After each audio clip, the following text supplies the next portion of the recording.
my request to all of you, kindly master these provisions and they shall stand you in good reports.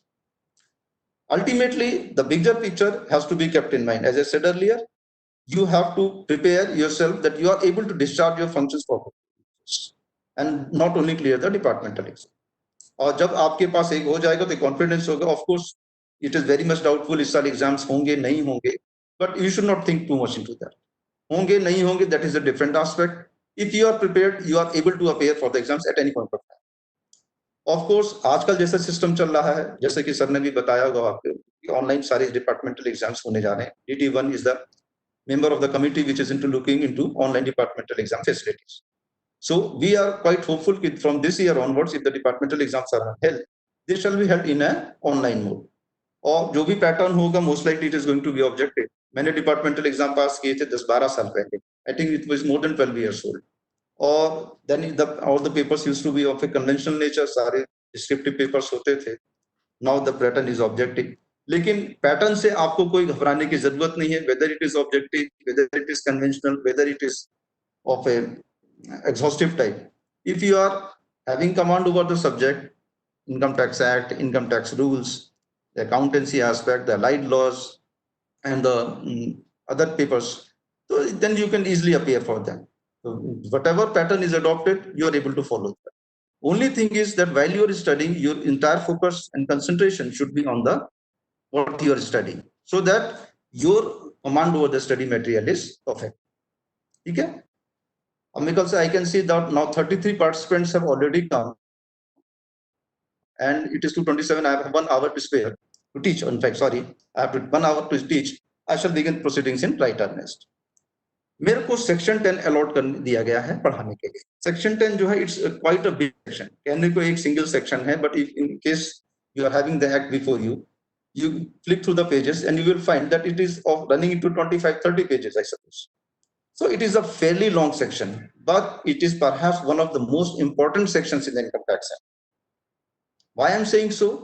Because it deals with exempt incomes, incomes which do not form part of the total income.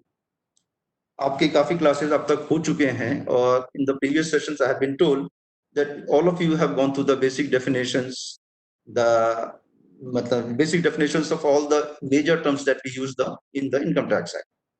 आपके basic definitions cover हो चुके हैं, आपके concept of income हो चुका है, residential status has been covered, and what exactly is gross total income and total income, that has also been discussed in detail. My section 10 की जहां तक बात होती है, it deals with exemptions. There are 2-3 types of things that are very confusing in nature. So at the outset, at the beginning, it is very good that you are able to delineate with all the three and you know what exactly is the difference between all of them, because ये आपस में काफी मिलते जुलते हैं. They are quite I'm saying मतलब इसमें जिसका अगर ज्यादा अगर एक्ट एक्सपोजर नहीं है तो उनके लिए it may be a bit difficult to differentiate. So you must be clear in your mind what these three terms are. These three terms are exemptions, deductions and rebate, and all of them are related to the taxable income. आपकी taxable income क्या होती है? ठीक है. There is one concept which is called known as the gross total income. Then there is the total income. What exactly is the gross total income? मैं एक general definition आपको बता रहा हूँ कि gross total income basically क्या होती है. It is a sum total of all the incomes that an individual or any SSE, I will not use the term individual, I will use the term SSE. It is a sum total of all the incomes that SSE has earned throughout during the particular financial year relevant to the assessment year in which is supposed to file the return. You are clear with the financial year, you are clear with the assessment year. Gross total income एक general definition यही होती है कि it is basically a collection, it is basically a total of all the types of incomes that a person has earned throughout the year and that SSE has earned. ठीक है. SSE ने क्या क्या उसके अलग sources of income हो सकते हैं. That could be salary, that could be house property, income from house property, that could be income from business and profession, that could be income in the form of capital gains, that could be income from other sources. So जितने भी तरह की उसकी income होती है that is accumulated, और उसके बाद से उसको exemptions allow किए जाते हैं, उसको deductions allow किए जाते हैं, and finally he is left with the total income, which is the taxable income. And on that particular total income or the taxable income, taxes are imposed as per the provisions of the act and according to the various slabs which are applicable to that particular SSC. So gross total income, sum total of all types of income that an SSC or person has derived through during the particular financial year. Total income is the net taxable income which a person has after accounting for all exemptions and deductions, and on which the tax has to be computed as per the provisions of the act, as per the slabs applicable to that particular SSC. And rebate is something which is given on the tax payable to, on the tax payable by himself. ठीक है, तो exemptions and deductions, you must be very clear about these concepts. Exemptions क्या होते हैं?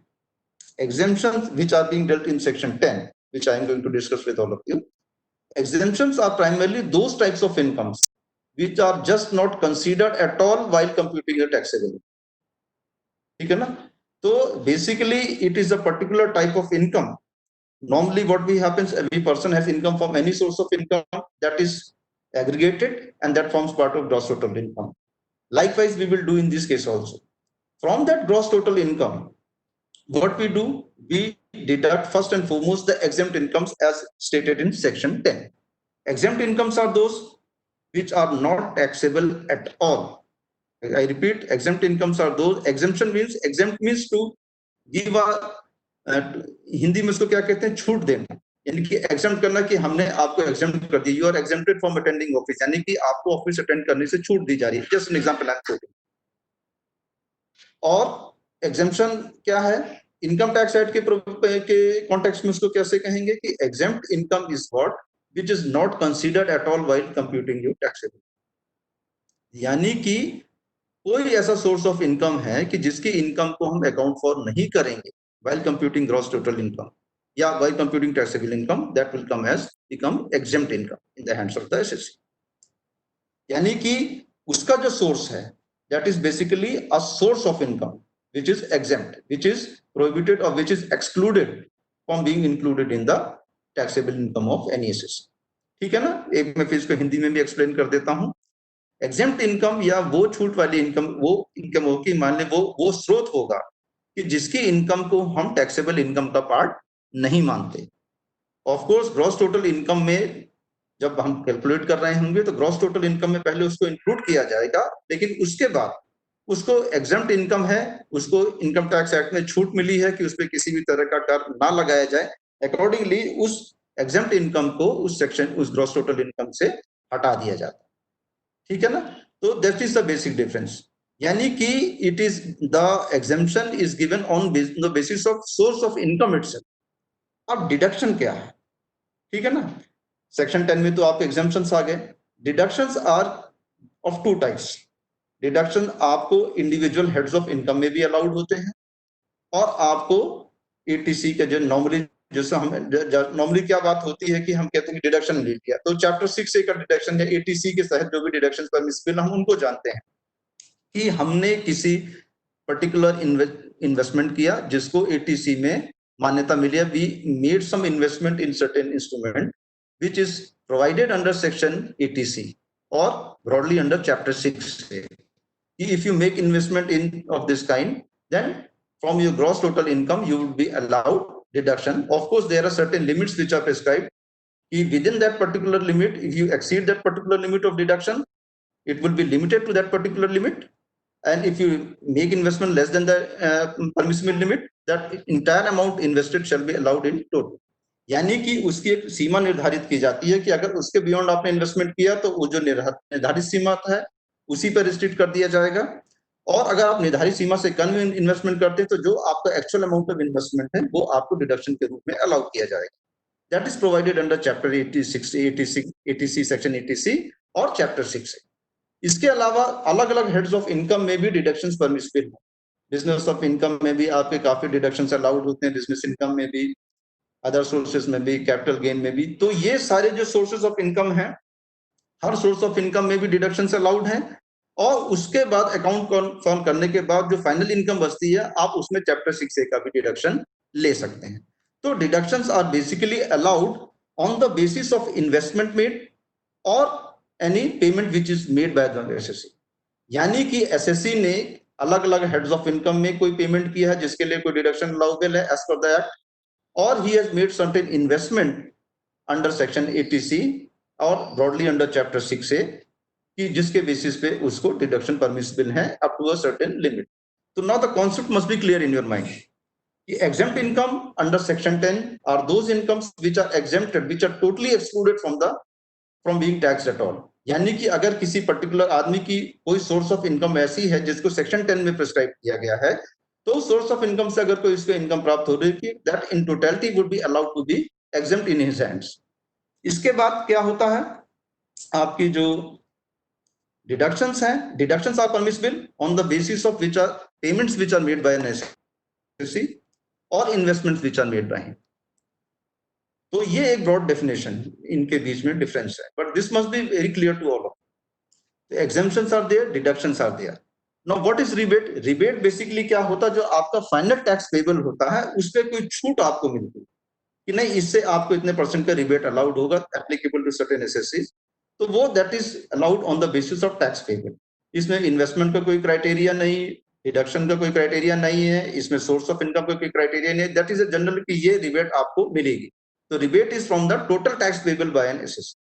So I think all the three concepts must be clear in your mind. Gross total income, a sum total or aggregation of all the sources of income from all different sources that are in that basically arise to the SSC during the course of a particular financial year.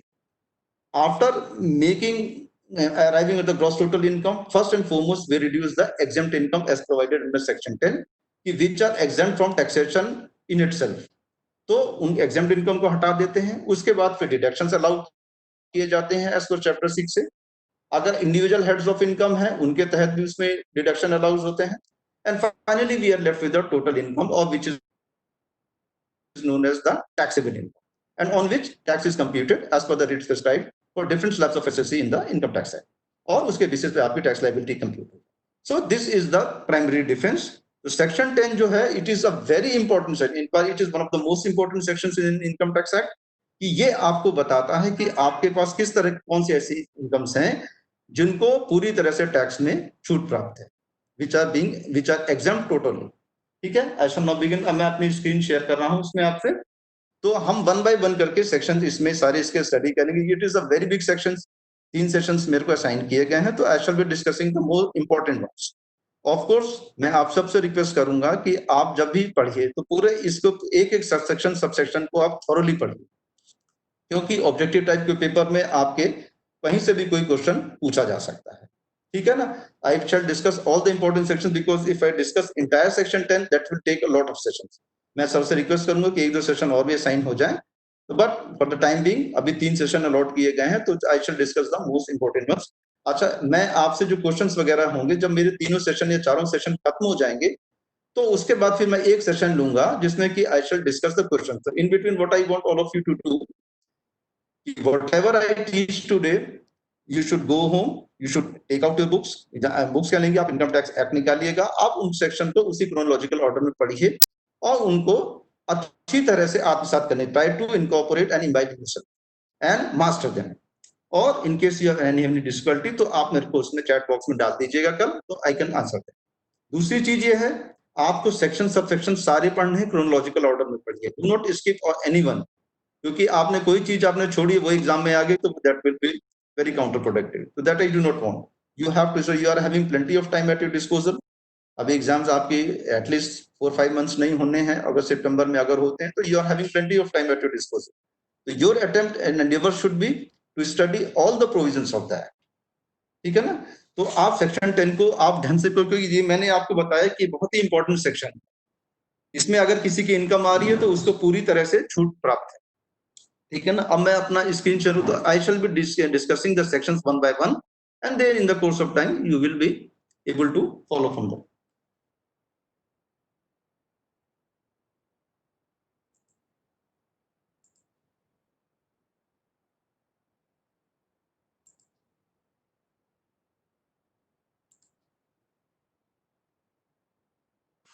इसको थोड़ा सा maximise कर देते हैं ना।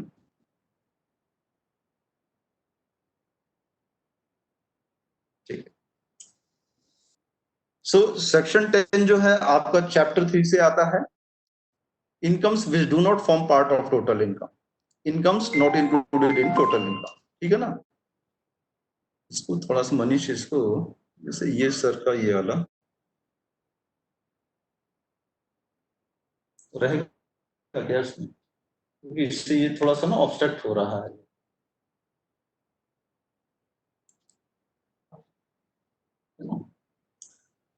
Hello, am I audible to everybody? Kindly write in the chat box please.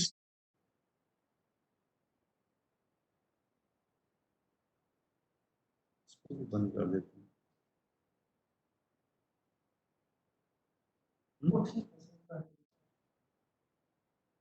Okay, मेरी आवाज तो आ रही है ना? हाँ, इसमें क्लियर आ रही है। Section 10, it starts with, in computing the total income of a previous year of any person, any income falling within any of the following classes shall not be included. Clear कह रहा है कि किसी भी previous year की हम total income compute कर रहे हैं in respect of any person, तो any income which falls within any of the following clauses shall not be included at all, यानी कि उसको पूरी तरह से एग्जेम्प्ट कर दिया जाएगा। First and foremost is your agricultural income, this is most important. Agricultural income क्या होता है? एक ये मनीष जो हमने आपको दिया था इसमें कैसे डालें, एक मिनट,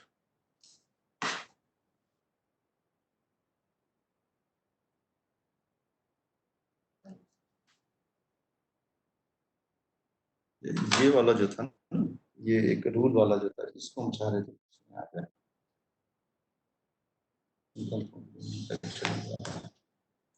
इसको कैसे,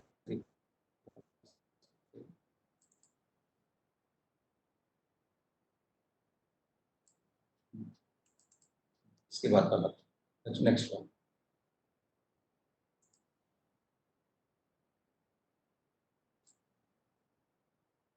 हेलो, और आगे वाला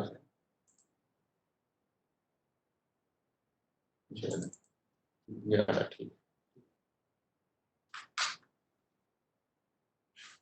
अभी इसमें एग्रीकल्चरल इनकम की जहां तक बात होती है, एक मैं आपको एक स्क्रीनशॉट दिखा रहा हूं, अभी इसको आप अभी बिल्कुल ध्यान मत दीजिए, ठीक है ना। First you listen to me. Agricultural income आपकी सर ने डिस्कस किया होगा at the time of discussing the broad definition, section 21A में आपसे एग्रीकल्चरल इनकम को डिस्कस किया गया।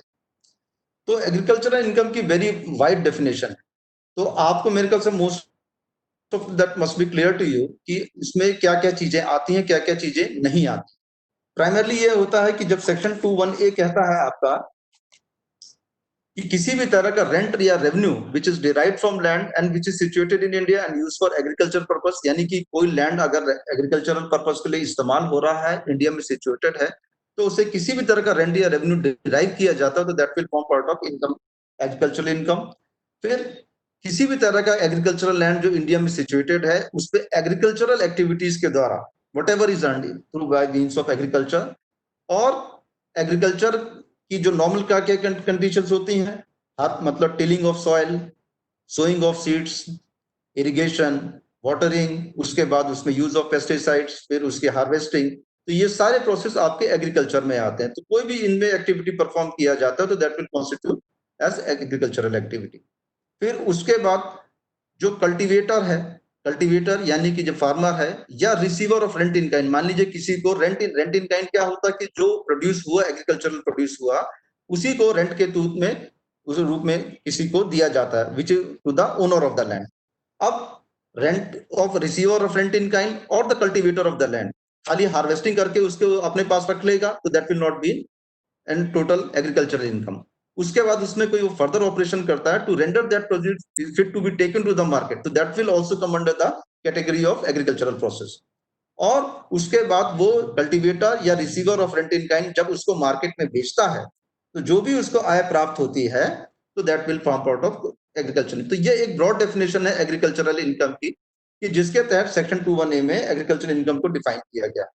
तो इसमें क्लियर कट ये कहता है, हमारा एक्ट कहता है कि अगर किसी पर्सन की कोई एग्रीकल्चरल इनकम है इनकम टैक्स एक्ट के प्रावधानों के तहत, तो उसको पूरी तरह से इनकम टैक्स एक्ट में प्रोविजन में उसको छूट दी जाएगी।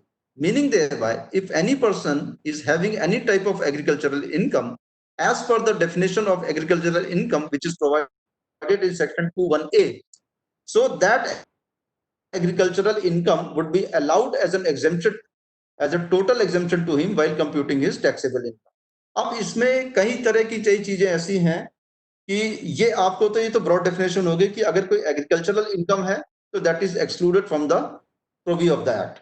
लेकिन इसमें कहीं कहीं क्या होता है कि इसमें उसका इंक्लूजन किया जाता है कि अगर किसी व्यक्ति की एग्रीकल्चरल और नॉन एग्रीकल्चरल इनकम दोनों है, अगर एक्सक्लूसिवली एग्रीकल्चरल इनकम है तो एग्जेम्प्ट हो जाएगी।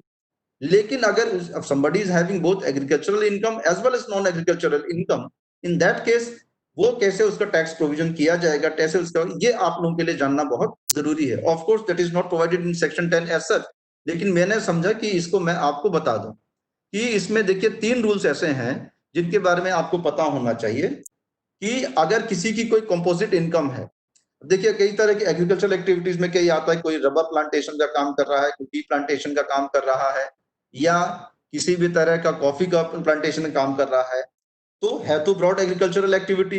लेकिन उसमें कुछ काम ऐसा भी है कि which comes under the process of manufacturing. अब उसको तो कंपोजिट इनकम प्राप्त हो रही है, तो कंपोजिट इनकम का कितना परसेंट टैक्सेबल होगा और कितना परसेंट टैक्सेबल नहीं होगा, that you must all know, that all of you must know कि how you have to find out the percentage of income that is exempt from tax and which will come under the purview of taxable income। ये आपको बकायदा memorise करना पड़ेगा। तो मैं एक chart आपको शो कर रहा हूं कि income from growing and manufacturing of अलग अलग चीजें हैं। देखिए T, rubber and coffee plantation, ठीक है ना। तो ये आप जान लीजिए, अगर किसी की इनकम इन ब्रॉड इन मान लीजिए कोई एग्रीकल्चरल इनकम कर रहा है, नॉर्मल एग्रीकल्चरल कर रहा है, जहां सीरियल से धान इस तरह की चीजें उगाई जा रही हैं, तो वहां पे तो जो आपकी ब्रॉड डेफिनेशन 21A की एप्लीकेबल होगी, और वहां पे जो भी एग्रीकल्चरल इनकम आ रही है उसका टैक्सेशन किस तरह से होगा और कैसे एग्जेम्पशन। अगर खाली एग्रीकल्चरल इनकम है तो that is exempt from the purview of the act. अगर उसकी एग्रीकल्चरल और नॉन एग्रीकल्चरल इनकम दोनों है तो उसका टैक्स ट्रीटमेंट कैसे किया जाएगा। और अगर कोई टी, रबर या कॉफी का प्लांटेशन कर रहा है और उसके बाद उसको सेल ऑफ भी कर रहा है, तो उसमें टैक्स ट्रीटमेंट किस तरह माना जाएगा, उसमें कितनी इनकम जो होगी उसको टैक्सेबल माना जाएगा, कितनी नॉन टैक्सेबल होगी या एग्रीकल्चरल इनकम मानी जाएगी, ठीक है ना। तो that way you have to determine. तो इसमें सबसे इंपॉर्टेंट है, ये आपको बाद में आप चाहिए इसको नोट भी कर लीजिएगा, इसको आपको थॉरली मास्टर करना पड़ेगा क्योंकि ये ऑब्जेक्टिव क्वेश्चंस में आ सकता है। This can come as a very good question in the objective examination, ठीक है ना। तो this you must master. Income from growing and manufacturing of to, rule 8। देखिए जहां पे जब रूल की बात करते हैं तो we are referring to the income tax. हमारा इनकम टैक्स एक्ट है 1961 का, जिसमें हर साल अमेंडमेंट्स होते रहते हैं। एट द सेम टाइम उसका जो एक नेसेसरी कंपोनेंट है, जो उसका सप्लीमेंट्री है, वो इनकम टैक्स रूल है। तो whenever we are referring to the rule, we are primarily referring to the income tax rules. तो rule 8 means rule 8 of the income tax. Now what it says कि अब कोई भी person, rule applies on income where the SSC themselves grow tea leaves and manufacture tea in the India। अगर कोई व्यक्ति ऐसा जो टी लीफ बना भी रहा है, प्लांटेशन भी कर रहा है, और उसके बाद टी की प्रोसेसिंग करने के बाद उसका टी मैन्युफैक्चर भी कर रहा है, मतलब he is indulging in the entire manufacturing process apart from raising tea as a produce. तो व्हाट विल हैपन कि जो उसके जो भी सेल होगा, जो नेट प्रोड्यूस टी का उसने बनाया, उसका whatever that is sold in the market, उसका 40% प्रॉफिट ऑफ सेल जो होगा उसको बिजनेस इनकम माना जाएगा, जिस पे टैक्स लगेगा, और 60% जो होगा उसकी एग्रीकल्चरल इनकम होगी which would be exempt from taxation. तो ये आपको rule 8, 7A, 7B1 and 7B1A, these are very important and you must master them. तो मैं इसको चार्ट फॉर्म में है, आपको मैं डिलीट कर देता हूं। Income from sale of tea manufactured और grown इन इंडिया। अगर कोई व्यक्ति इनकम में टी ग्रो कर रहा है और उसको मैन्युफैक्चर करके मार्केट में बेच रहा है, तो as per rule 8, 60% of the income shall be treated as agricultural income which would be exempt from tax, and 40% of that income would be treated as non-agricultural income which is exempt from tax, ठीक है। Income from growing and manufacturing of rubber, rule 7A, so in this case 65% of total income shall be agricultural income and 35% of that would be, such income would be non-agricultural income. In case of coffee, income derived from sale of coffee grown and manufactured in India. As per Rule 7B, bracket 7B1, 75% of that income shall be treated as agricultural income and 25% shall be treated as non-agricultural or business income. Income derived from sale of coffee grown, cured, roasted and grounded in India. ठीक है ना, as per Rule 7B1A, 60% of such income shall be treated as agricultural income, exempt from tax, and 40% of such income shall be treated as non-agricultural income, which is exempt from tax. तो ये rules आपको पता होने चाहिए, and this can come as an objective question also. इस पे आपको question बनाकर भी दिया जा सकता है in the form of a problem sum. तो you must be aware of this rules and you must learn that. ठीक है ना.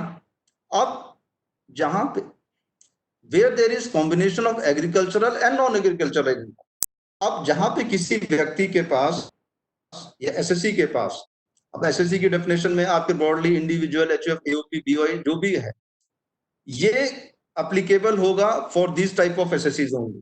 Individuals, HUF, association of persons, BOI, body of individuals.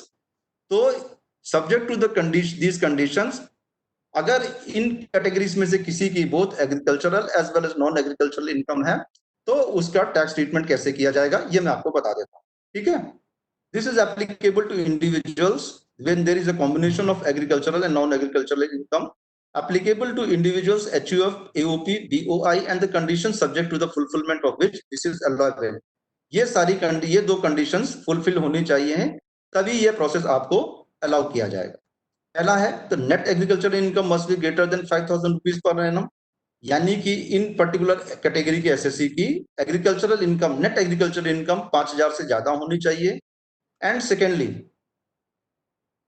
the non-agricultural income must be greater than the maximum amount not chargeable to tax. यानी कि जो हमारी जो एक general income का जो काट है, मतलब एग्जेम्प्ट लिमिट है, कि उससे ज्यादा होनी चाहिए. कि एक सर्टेन, देखिए आपको सबको पता ही है कि in every slab there is a particular income in the case of various categories of assessees which is exempt from taxable at all. मान लीजिए किसी ग्रॉस टोटल इनकम इस पर्टिकुलर इनकम से नीचे है, तो that he is not subject to any taxation. Only when that maximum amount not chargeable to tax exceeds that certain limit, then only his taxable income is subject to tax. The non-agricultural income must be greater than the maximum amount not chargeable to tax. और इसके लिए दो categories आपके prescribe हैं, 2,50,000 for all individuals and HUFs, and 3 lakh for senior citizens and 5 lakh for very senior citizens. ठीक है ना. अब in this category what will happen? How do you compute the taxation? ठीक है ना. पहले सबसे पहले आप कैसे करेंगे, A B C. A B आपकी दो कैटेगरीज हो गई. फर्स्ट उसकी क्या करेंगे, जो भी उसकी नॉन एग्रीकल्चरल इनकम और नेट एग्रीकल्चरल इनकम को कंबाइन करेंगे and compute the tax liability. Compute the tax liability on non agricultural income and net agricultural income which is combined. आपने दोनों को जोड़ दिया और आपने उन दोनों को जोड़ने के बाद एज पर द स्लैब आपने उसकी टैक्स लायबिलिटी निकाल ली. उसके बाद आप क्या करेंगे, अगला step, you will compute the tax liability on net agricultural income and maximum appropriate exemption limit. यानी कि उस पर्टिकुलर एसएससी के लिए जो मैक्सिमम एप्रोप्रिएट एग्जेम्पशन लिमिट क्या होगी, जो उस पर्टिकुलर एसएससी के लिए मैक्सिमम लिमिट होगी which is not chargeable to tax, उसमें, और उसको आप जोड़ देंगे टू द नेट एग्रीकल्चरल. तो you will club the net agricultural income and with the maximum appropriate exemption limit, और उसको आप उस पर भी अपनी टैक्स लायबिलिटी कंप्यूट कर लेंगे. ठीक है ना.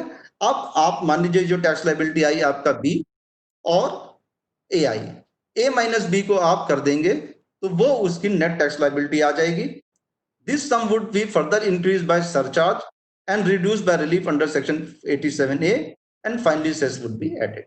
तो जो आपकी ए माइनस बी करने के बाद जो नेट टैक्स लायबिलिटी आएगी, that would be increase by जो भी उस एप्लीकेबल सरचार्ज होगा, और उस पे जो भी रिलीफ एडमिसिबल होगी एज पर 87A वो अलाउ किया जाएगा. और बाद में उसमें फिर जो भी आपके दुनिया भर के सेसेस होते हैं, secondary and higher education cess and other cesses, उनको ऐड करके उसकी फाइनल टैक्स लायबिलिटी कंप्यूट कर दी जाएगी. So I think this must be clear to you कि इन पर्टिकुलर एसएससी के केस में if there is agricultural income as well as non-agricultural income that is accruing to the SSC belonging to these categories, individual, HUF, AOP and BAI, or they are having net agricultural income greater than 5,000 and non-agricultural income is greater than the maximum amount which is not chargeable to tax in the hands of that particular SSC, और उसमें फिर आप इस process से उनकी tax liability compute करनी है। और जहां एग्रीकल्चर प्रोसेस आप कर रहे हैं in the case of tea, rubber, coffee, तो उनके लिए ये rules rule 8, 7A, 7B1 and 7B1A are applicable, और आपको ये पूरा जो प्रोसेस है इसको मास्टर करना है, ठीक है ना। Now I am going back to the provisions of the income tax act.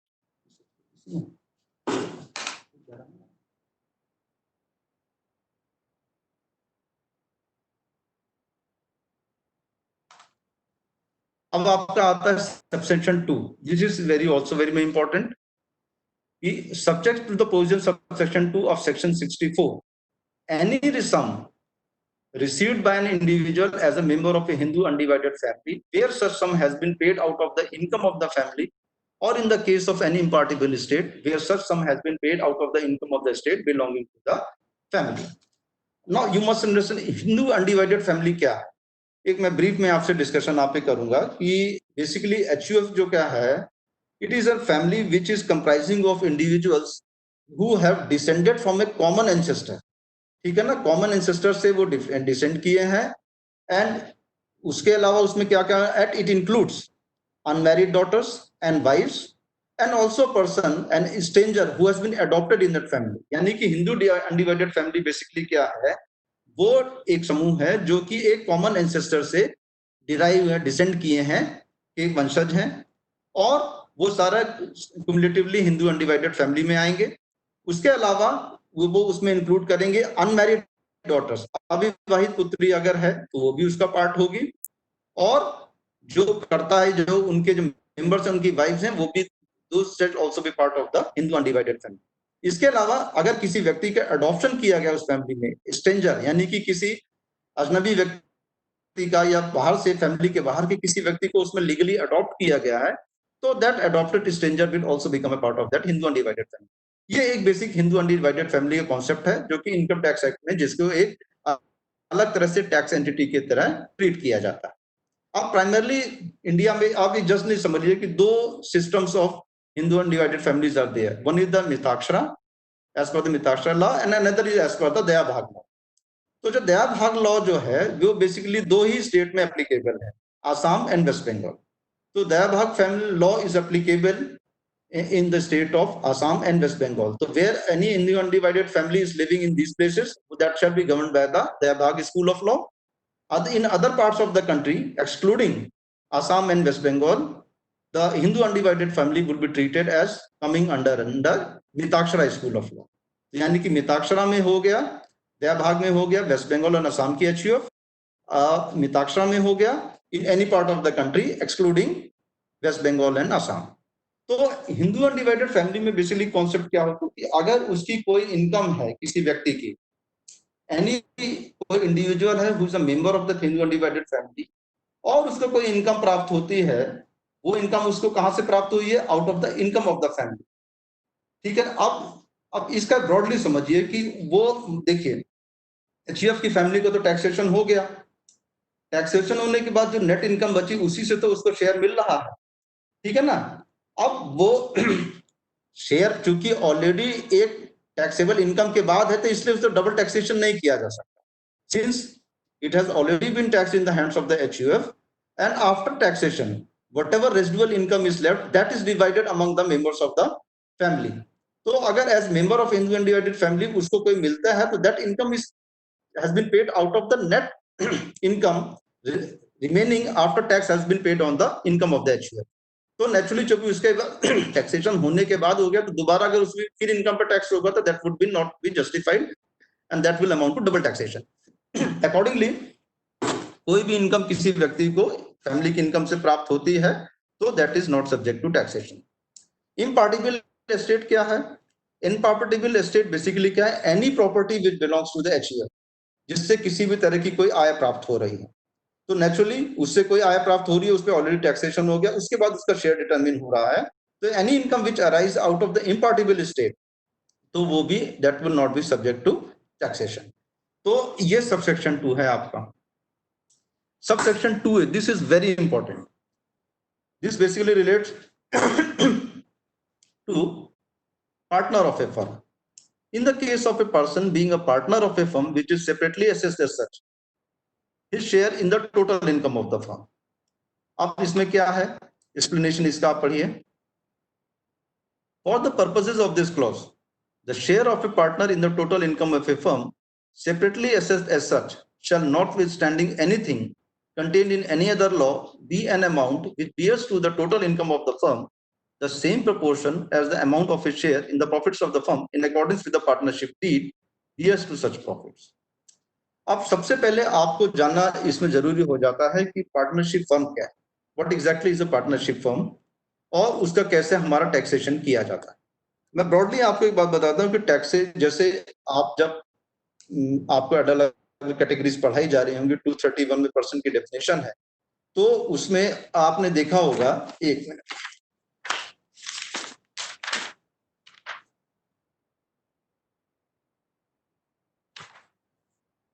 ठीक है.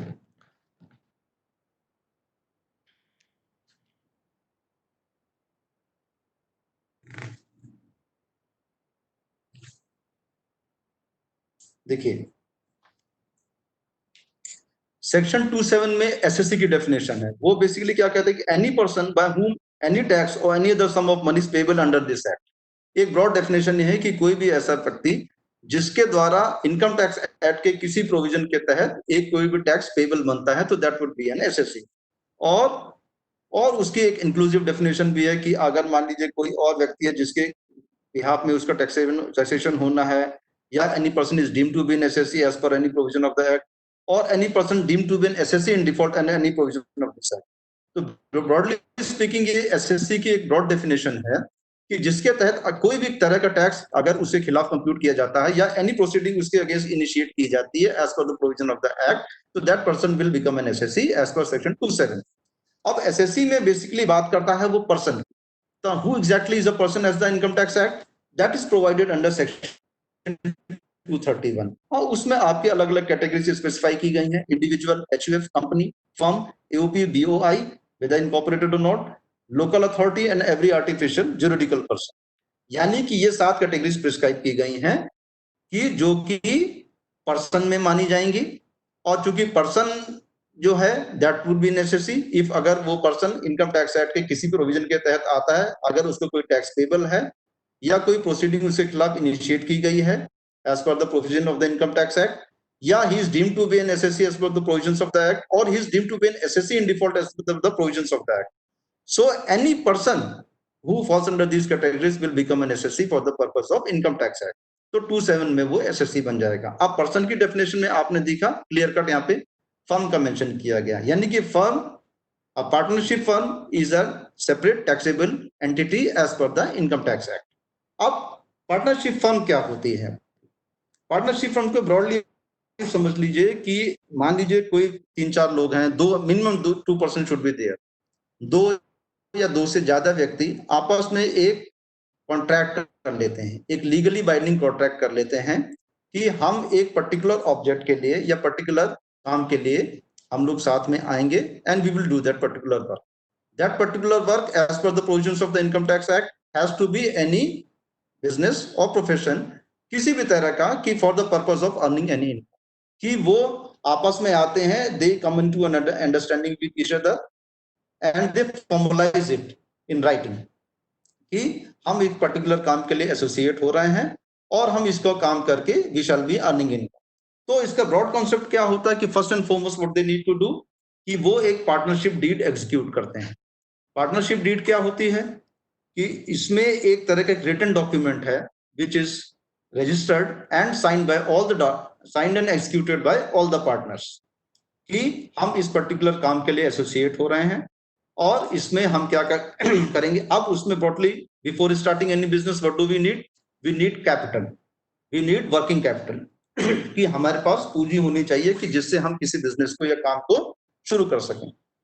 तो वो पार्टनर्स क्या करते हैं, they contribute their share in that particular firm, वो कैपिटल कंट्रीब्यूशन करते हैं. The individual capital contribution can be in the form of money, it can be form of any asset, it can be form of anything जिसकी एक monetary value compute किया जा सके और जिसको कि बैलेंस शीट में शो किया जा सके कि ये इनका पर्टिकुलर कंट्रीब्यूशन. तो partners come together, 2 or more persons come together for starting any business or any profession or for earning any income, ठीक है, उसको वो एक पार्टनरशिप डीड का एक रिटन डॉक्यूमेंट होता है which is known as the partnership deed, which is executed by all the partners, which states कि we are entering into a partnership with each other for the purpose of starting this business or earning or starting this business or profession or whatever it may be, and that उसका M क्या होगा for earning. Not naturally कोई business किया जाएगा या profession start किया जाएगा, its ultimate aim is to earn money, और for the purpose of starting that business वो अपने अपने इंडिविजुअल कंट्रीब्यूशंस को पूल करते हैं, which becomes the capital of the partnership firm. उनके अपने अपने कंट्रीब्यूशंस होते हैं. फिर उसी पार्टनरशिप डीड में lot of things are written कि इसमें स्लीपिंग पार्टनर कौन होगा या डोरमेंट पार्टनर कौन होगा और वर्किंग पार्टनर क्या है. वर्किंग पार्टनर और स्लीपिंग पार्टनर में बेसिक डिफरेंट ये होता है कि sleeping partners are simply partners who are not engaged in day to day working of the firm और management of it's.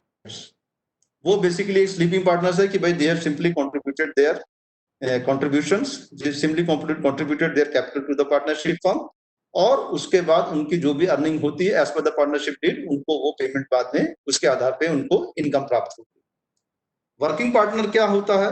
Working partner वो व्यक्ति है कि who is engaged in the whole sole management of the affairs of the firm, running of the business. If any business is being run by the firm, he is engaged in his day-to-day affairs, managing everything. All aspects connected with business are handled by that working partner. और इसके basis पे working और sleeping partners हो जाते हैं. Apart from that उसमें एक ratio prescribed होता है. रेशियो के पहले होता है कि एक इंटरेस्ट वाला पोर्शन होता है कि भाई हम अपनी पूंजी जो कि हमने लगाई है, I have invested this hard money of mine in this firm, हमने अपना इतना कैपिटल कंट्रीब्यूशन किया है, तो साल के एंड में उसको उस कैपिटल कंट्रीब्यूशन पे उसकी जो वर्किंग कैपिटल जो उसने लगाई है उस पे कितना इंटरेस्ट पेबल होगा, वो इंटरेस्ट रेट परसेंटेज उसमें प्रिस्क्राइब होता है. लेकिन हमारा जो इनकम जो भी रेट उसमें प्रिस्क्राइब हो, जब हम असेसमेंट करते हैं तो we restrict to a particular level. आज के टाइम में 12% पे हम. तो बेसिकली कुछ नहीं है, पार्टनरशिप डीड में एक ये चीज हो गई कि कितना interest whatever interest shall be payable to a particular partners on the capital which has been employed by him in the partnership firm. ये पार्टनरशिप फर्म में उन्होंने कितना कैपिटल कंट्रीब्यूशन किया है, at the end of the year whatever interest is payable on that particular capital contribution that is specified in the partnership deed. Apart from this जो sleeping partners हैं उनके लिए तो कोई सैलरी या रिम्यूनरेशन की कॉन्सेप्ट नहीं होता, लेकिन जो वर्किंग पार्टनर है apart from investing his capital he is also managing the affairs of the firm. तो नेचुरली उसके एफर्ट्स ज्यादा हैं, ज्यादा एफर्ट्स कर रहे हैं, वही सारा मैनेज कर रहा है, क्योंकि अगर कोई मैनेज नहीं करेगा तो business can not be run. So somebody has to be there who is involved in day-to-day working of the business, managing all its affairs, so that the business runs smoothly and it is a viable business, it earns money. So for his efforts, for the initiative that is taken by the working partner, for the efforts that are expended by him on a day-to-day basis, and for all his efforts, he is paid a particular remuneration every month, which can be form of salary or it can be any form. वो monthly भी हो सकता है, quarterly भी हो सकता है, annual भी payment हो सकता है. That payment can be of any duration. That can be paid on a monthly basis, that can be paid on bi-monthly basis, quarterly basis or annual basis.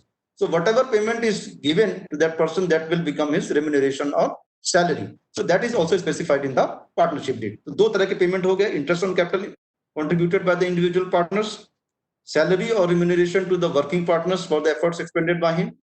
तो ये तो दो पेमेंट एक हो गए. इसके अलावा फिर क्या होता है, फिर share in the profits of the firm. Partnership deed clearly specify करता है कि उनके प्रॉफिट शेयरिंग रेशियो क्या होगा, कि प्रॉफिट शेयरिंग रेशियो क्या होगा कि भाई फर्म ने अपना बिजनेस किया, उसने अपनी टर्नओवर रेज किया, टर्नओवर के बेसिस पे उसमें उसने डिडक्शंस क्लेम किए, और उसकी जो भी नेट टैक्सेबल इनकम आई, टैक्सेबल इनकम आई उस पे फ्लैट रेट होता 30%, उसके हिसाब से टैक्स कंप्यूट कर दिया गया. अब टैक्स कंप्यूट कर दिया गया, टैक्स भी पे कर दिया गया. After paying the tax whatever amount is left, now वो इनकम होती है उसकी कि now that income is distributed amongst all the partners.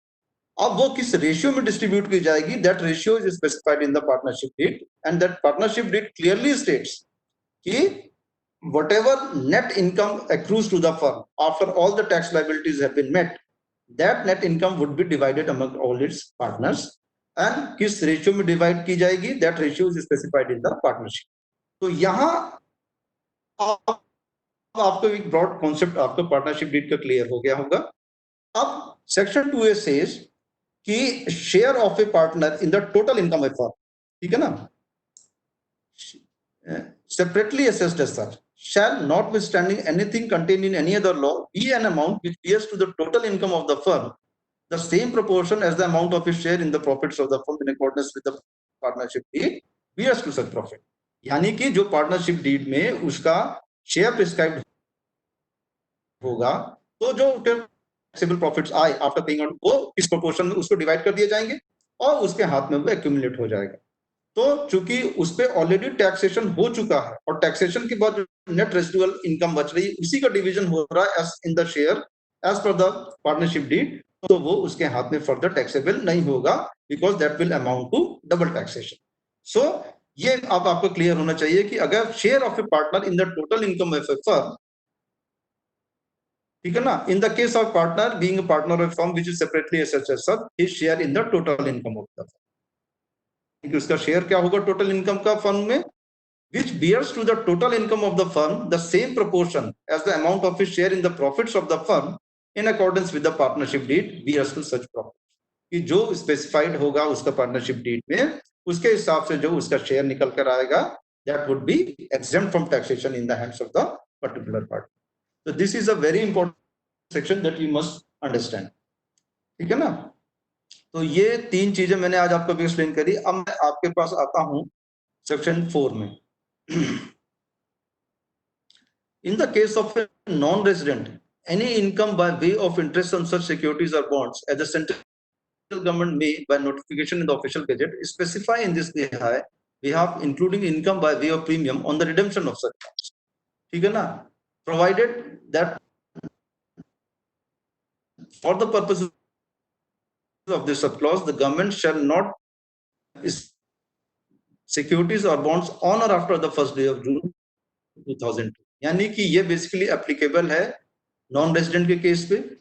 अगर उनको किसी भी तरह के उन्होंने बॉन्ड्स में इन्वेस्ट किया है, ठीक है ना, जिनको सरकार सेंट्रल गवर्नमेंट में ऑफिशियल गेजेट में नोटिफाई किया, if non resident has invested in any bonds specified by the central government before first day of June 2002, ठीक है ना, तो उस पे जो भी इंटरेस्ट उनको प्राप्त होगा that shall be exempt from tax, ठीक है ना। और इसमें इंटरेस्ट के अलावा अगर उन बॉन्ड्स का रिडम्पशन होता है यानी कि उनका पूर्ण भुगतान किया जाता है। देखिए बॉन्ड्स बेसिकली क्या होता है कि बॉन्ड एक पर्टिकुलर गवर्नमेंट ने इश्यू कर दी, आप एक पर्टिकुलर पीरियड के लिए उसमें इन्वेस्टमेंट करते हैं और उसके बाद जब वो रिडीम यानी कि अपना बॉन्ड मैच्योरिटी होती है, उसका पीरियड पूरा एक्सपायर हो जाता है, तो जो भी उसको प्राप्त होगा, तो ये इनकम जो भी in the case accruing in the hand of non resident होगी that would be exempt from tax.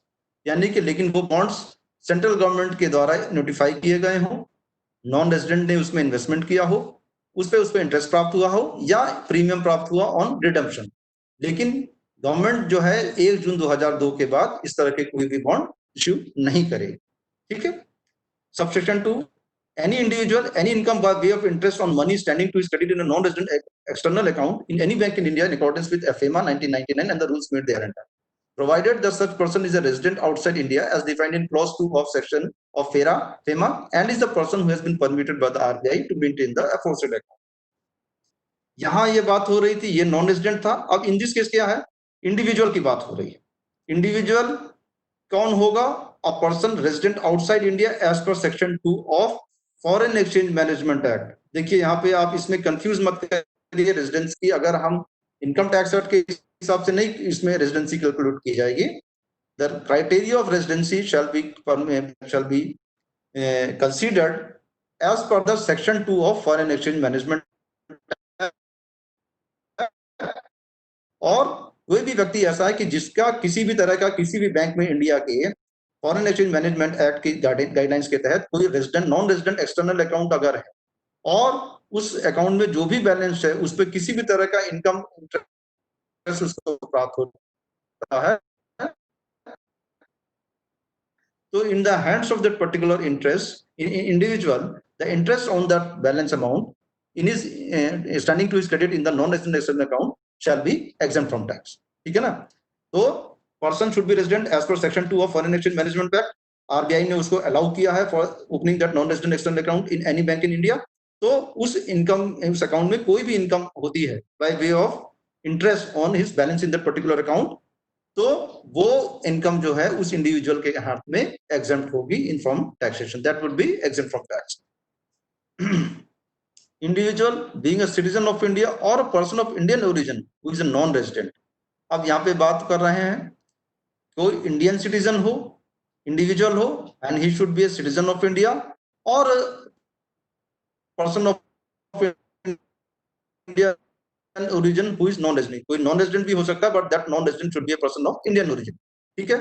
Any income from interest on such saving certificate issued before the first day of 2002 by the central government as that government बीमा notification in the official gazette specify in this behalf. यानी कि ये भी, इसमें भी वही condition applicable है sub clause 1 की तरह कि कोई भी ऐसा सेविंग सर्टिफिकेट है, वहां बॉन्ड की बात थी, and applicable to only the non resident. यहां पे बात हो रही है सिटीजन ऑफ इंडिया या person of Indian citizen Indian origin who is a non resident.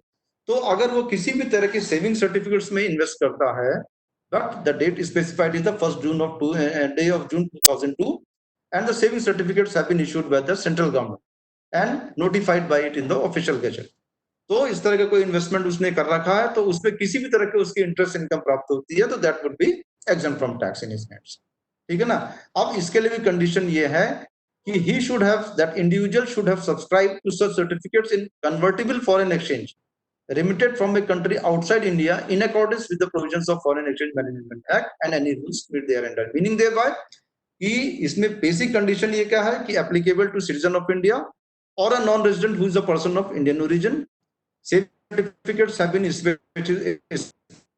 specified by the government by notification the official gazette before first day of June 2002, और उसमें जो इन्वेस्टमेंट किया गया that has investment has been done in convertible foreign exchange as per the provisions of foreign exchange, and that foreign exchange has been remitted from a country outside India, meaning thereby that has been sent from a country outside India, यानी कि foreign से वो foreign exchange में उसमें investment किया गया है as per the provisions of Foreign Exchange Management Act, तो वो आपका एग्जेम्प्ट इनकम। अगर इस तरह की किसी भी अकाउंट में सेविंग सर्टिफिकेट की कोई इंटरेस्ट इनकम होती है, तो वो एसएससी के हैंड में, आपका जो इंडिविजुअल होगा उसके हैंड में एग्जेम्प्ट फ्रॉम टैक्स होगा। अब इसमें उन्होंने बता दिया है इंडियन ओरिजिन क्या होगा। A person shall be deemed to be of Indian origin if he or either parents of any of his grand parents was born in undivided India, यानी कि या वो पर्टिकुलर व्यक्ति या उसके माता पिता या उसके दादा दादी, उसके ग्रैंड पेरेंट्स अनडिवाइडेड इंडिया, यानी कि prior to 1947 was India was divided, undivided India, और British India was divided into India and Pakistan.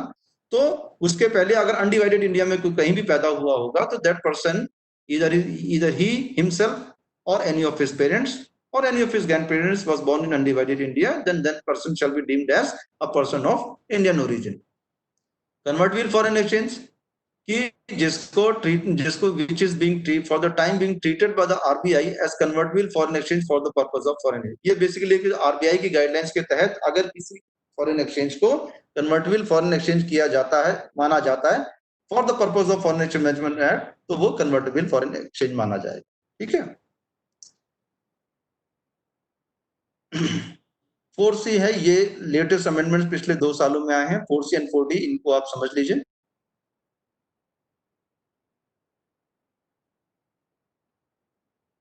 और फिर उसके बाद LTC करके I will conclude.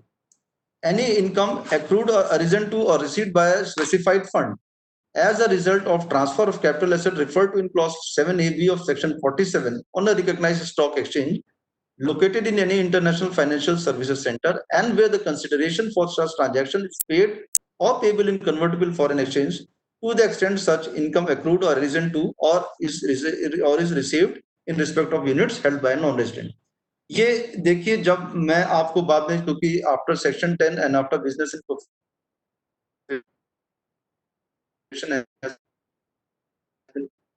Completed I shell also be teaching you capital gains, तो वहां पे आपको मैं ज्यादा बेहतर तरह से इसको एक्सप्लेन कर पाऊंगा। अभी फॉर द टाइम बिंग आप खाली इतना समझ लीजिए कि अगर किसी भी कोई स्पेसिफाइड फंड है, ठीक है ना, और सेक्शन 47(7)(a)(b) के तहत अगर वो कोई कैपिटल एसेट ट्रांसफर करता है, ठीक है ना, कैपिटल एसेट को ट्रांसफर करता है which is referred in section 47A(b), तो जो भी स्पेसिफाइड फंड के पास इनकम एक्रू होगी या अराइज होगी, ठीक है ना, अब वो ट्रांसफर कहां पे होगा? On a recognised stock exchange which is located in any international financial services centre.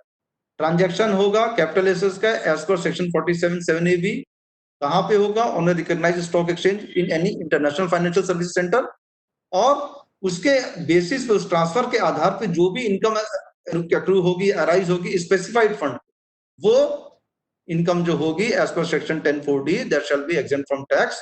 और इसके लिए बेसिक कंडीशन ये है, consideration for such transaction is paid or payable in convertible foreign exchange to the extent such income accrued or risen to or is received in respect of units held by a non-resident। ठीक है ना, ये थोड़ा सा बड़ा typical से है, ठीक है ना। जब आप इसको 47A(b) जब पढ़ेंगे then it will become clear। For the time you should only remember कि recognise foreign exchange stock exchange है located in international financial service centre, वहां पे 47A(b) में किसी प्रिस्क्राइब्ड कैपिटल एसेट का ट्रांसफर होता है और उस पर कोई भी इनकम एक्रू अराइज होती है स्पेसिफाइड फंड, ठीक है, तो वो इनकम जो है that would be exempt from tax. और ये इनकम किसके रेफरेंस में होगी? In respect of units which are held by a non resident. अब इसमें अलग अलग मीनिंग इसमें दिया गया है।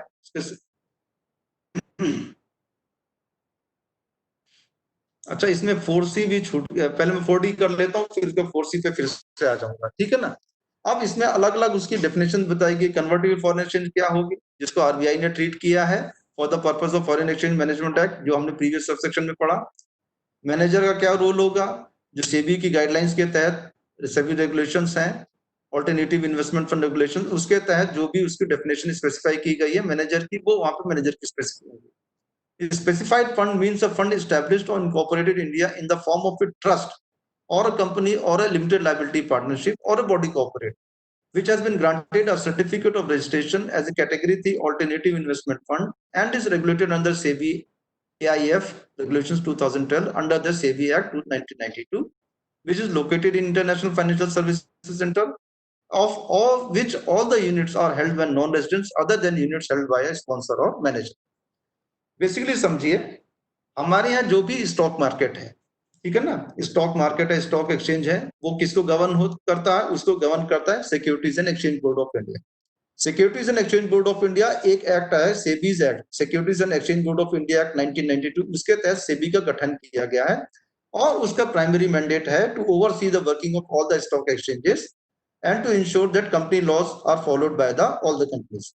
ठीक है, अब उसमें उन्होंने एक ऑल्टरनेटिव इन्वेस्टमेंट फंड करके रेगुलेशंस बनाए, उसके तहत क्या करते हैं, वो अलग अलग फंड्स को रजिस्टर करते हैं। स्पेसिफाइड फंड उसी तरह से it's means a fund established और इनकॉर्पोरेटेड इंडिया। पहली चीज, इंडिया में इनकॉर्पोरेट किया या एस्टैब्लिश किया गया है, किस फॉर्म में? इधर it should be a trust और अ कंपनी और अ लिमिटेड लायबिलिटी पार्टनरशिप और a body corporate, or which has been granted a certificate of registration as a category 3 alternative investment fund। यानी कि सेबी गाइडलाइंस जो है alternative investment regulations 2012, उसके तहत किसी भी ट्रस्ट, कंपनी, एलएलपी या बॉडी कॉर्पोरेट को एक फंड के तरह एस्टेब्लिश किया गया है, ठीक है ना, और उस फंड को सर्टिफिकेट ऑफ रजिस्ट्रेशन दिया गया है as a category 3 alternative investment fund. उसका location should be in any international financial service centre और उसकी जितनी भी स्पेसिफाइड फंड की यूनिट्स हैं, they are held by non residents. Non residents is other than units held by sponsor और manager, यानी कि उस स्पेसिफाइड फंड की जितनी भी यूनिट्स हैं, they are being possessed by the non resident. Non resident इसमें as per the income tax है, ठीक है ना। तो ये स्पेसिफाइड फंड हो गया। अब इसका सिंपल एक मतलब यह है कि कोई भी कैपिटल एसेट है रिफर्ड इन 47(7)(a)(b), उसका ट्रांसफर होता है on a recognised exchange located international financial service centre, और उसके लिए जो भी उस पे जो भी ट्रांजैक्शन पे इनकम अराइज होती है स्पेसिफाइड फंड को, वो उसके हैंड में एग्जेम्प्ट हो। और इसके लिए कंसिडरेशन जो है which is paid or payable in convertible foreign exchange to the extent. अब इसमें एक्सटेंट स्पेसिफाई किया गया है कि वो इनकम किस लिमिट तक एग्जेम्प्ट होगी, to the extent such income accrued or arisen to or is received in respect of units held by a non resident. कि जितने भी नॉन रेजिडेंट ने यूनिट्स होल्ड कर रखी उस फंड में, उस पे जो इनकम होगी उस पे वो एक्सटेंट तक उसको रिस्ट्रिक्ट कर दिया जाए। 4C में बेसिकली क्या है, any income by way of interest payable to a non-resident not being a company or to a foreign company by any Indian company or business trust in respect of monies borrowed from a source outside India। यानी कि पहली चीज borrowed from a source outside India by way of issue of rupee denominated bond as is referred to in clause 1A of subsection 2 of 194 LC during the period beginning from 17th day of September 2018 and ending on the 31st day of March 2019। ठीक है ना। आपके लिए ये दोनों section बड़े important, क्योंकि जो 4D है ये इफेक्टिव हुआ 1 अप्रैल 2020 से, यानी कि इस साल के एग्जाम में ये पूछा जा सकता है। लाइकवाइज ये वाला भी जो था ये चूंकि 31 मार्च 19 तक ही एप्लीकेबल था, तो इस पे भी क्वेश्चन आपसे पूछे जा सकते हैं या टीडीएस में, क्योंकि जब टीडीएस में 194 LC क्योंकि मुझे बाद में टीडीएस भी पढ़ाना होगा आपको, तो there I will discuss in detail what section 194 LC is. यहाँ पे सिंपली समझ लीजिए कि किसी कंपनी ने, ठीक है ना, बाहर से फंड, इंडियन कंपनी या बिजनेस ट्रस्ट ने इंडिया के बाहर से मनी बोरो की है। मनी कैसे बोरो किया है? बाय इशूइंग रूपी डिनोमिनेटेड बॉन्ड। उन्होंने बॉन्ड इशू कर दिए कि आप हमारे इन बॉन्ड्स में सब्सक्राइब करिए, ठीक है ना। आप वो रूपी डिनोमिनेटेड बॉन्ड में उसने सब्सक्राइब करेंगे, तो और सब्सक्राइब कौन करेगा? Non resident who should not be a company or a foreign company। अगर या तो कंपनी है तो that should be a foreign company, या कोई नॉन रेजिडेंट हो। Non resident company should not be there. Non resident है तो इंडिविजुअली होगा।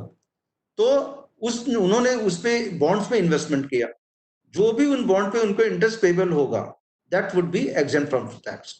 This is what section 10(4)(c) says.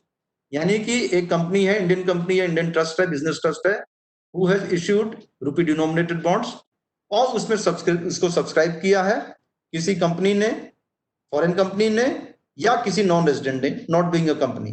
तो whatever income shall accrue to that non resident not being a company or to the foreign company on their investment in that rupee denominated bond by way of interest, so that interest income shall be exempt from taxation as per section 10(4)(c), provided that investment should have been made in the period beginning from 17th day of September 2018 and ending on the 31st day of March 2019। The investment should have been made during this period।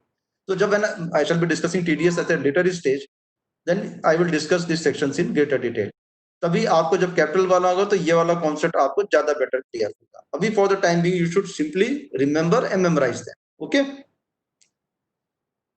मेरे ख्याल से 3:28 हो रहा है। Hello,